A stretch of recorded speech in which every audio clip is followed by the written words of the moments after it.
नमस्कार, आप देख रहे हैं दिल्ली ग्लो न्यूज और मैं हूं आपके साथ सपना। चलिए रुक कर लेते हैं आज की बड़ी खबरों की ओर। 50 स्वयंसेवकों के पीछे एक ऐसे प्रांत प्रतिनिधि होते हैं और 40 प्रांत प्रतिनिधियों के पीछे एक अखिल भारतीय प्रतिनिधि होता है। अखिल भारतीय प्रतिनिधि ये सरकार विभाग और क्षेत्र संघचालकों का चुनाव करते हैं और उनके साथ प्रांतीय प्रतिनिधि मिलकर प्रांत विभाग जिला संघचालकों का चुनाव करते हैं। बाकी सब लोगों की नियुक्ति ये लोग करते हैं। अपवाद एक है सरसंघ चालक।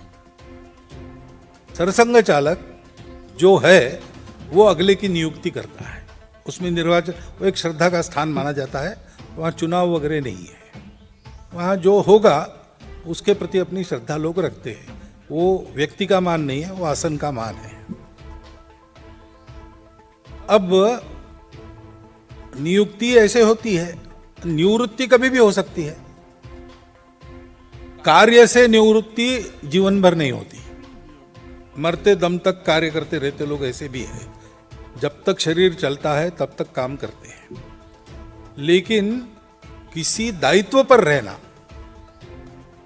ये सामान्यतः ऐसा सोचते हैं हम कि 75 की आयु के बाद बिना दायित्व के काम करना चाहिए।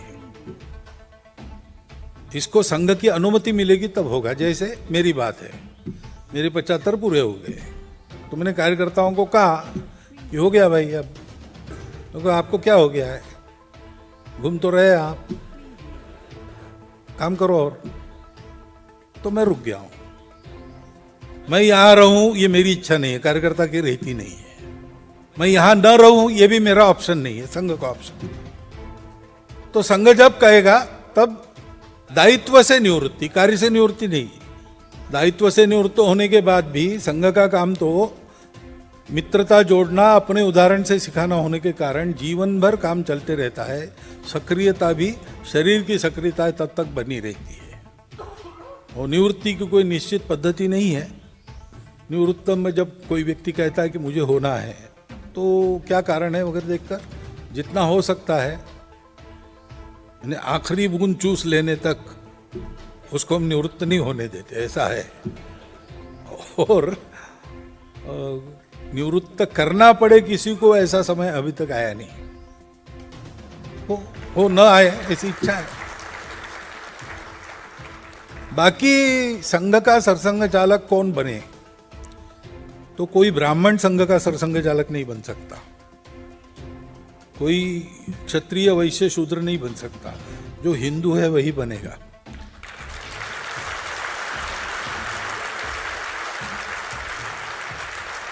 सरसंघ चालक वो SC ST है तो भी बन सकता है और कुछ है तो भी बन सकता है। ये देख के हम हमारे यहाँ कार्यकर्ता नियुक्त नहीं होते, क्योंकि हमारे यहाँ इतना प्रोपोर्शनल ऐसा नहीं है। जो काम करेगा वो होगा। पहले संघ छोटा था, एक ही बस्ती में संघ का काम शुरू हुआ। उस बस्ती वो ब्राह्मण बस्ती थी, तो पहले संघ के पदाधिकारी ऊपर से नीचे से सब ब्राह्मण रहते थे। तब लोग कहते कि ब्राह्मणों का संघ है। हम कहते थे नहीं है, वो लोग कहते ही थे, क्योंकि लोग यही देखते हैं अपनी कितने हैं। लेकिन अब संघ का काम बढ़ गया। हम तो जात पात में नहीं बढ़ाते, हम भौगोलिक क्षेत्र में बढ़ाते हैं। 10-10 हजार की बस्ती होती है शहरों में, हर बस्ती में काम होना चाहिए। 10-10, 12-12 गांवों का ग्रुप होता है, मंडल कहते हैं, हर मंडल में काम होना चाहिए। तो जैसे जियोग्राफिकली बढ़ते हैं तो सभी बस्तियां संपर्क में आती हैं, सभी जाति के लोग। तो आज आप देखेंगे तो अखिल भारतीय स्तर पर भी किसी एक जाति के लोग नहीं है, सब प्रकार के हैं। ऑल क्लासेस लगभग रिप्रेजेंट हो गए हैं और होते रहेंगे। अब अंग्रेजी भाषा संघ के पद्धति का अंग कभी नहीं बनेगी, क्योंकि वो भारतीय भाषा नहीं है। हमको भारतीय लोगों में काम करना है और वो आज हिंदी या अपनी मातृभाषा भूलकर अंग्रेजी में बात कर सकते हैं, लेकिन उनकी मातृभाषा बदलती नहीं। परंतु जहां अंग्रेजी आवश्यक है वहां हम उसका उपयोग करते हैं। कोई किसी भाषा से हमारा झगड़ा नहीं है। हम जो है वो हमको बने रहना है। हम अंग्रेजी ऐसी बोले कि अंग्रेज लोग हमारा भाषण सुनने के लिए टिकट खरीद कर उपस्थित रहे, ऐसी अंग्रेजी हमको आनी चाहिए। परंतु इसका मतलब हम अपनी मातृभाषा भूल जाए ये नहीं है, ये हमारा कहना है। इसलिए अभी बंगलोर में व्याख्यानमाला हुई, यही कार्यक्रम वहाँ हुआ। वहाँ अधिकांश तमिलनाडु, केरल, बंगलोर यानी कर्नाटक, आंध्र, 4-5 प्रांतों के लोग थे। उसमें से कई लोगों को न हिंदी आती है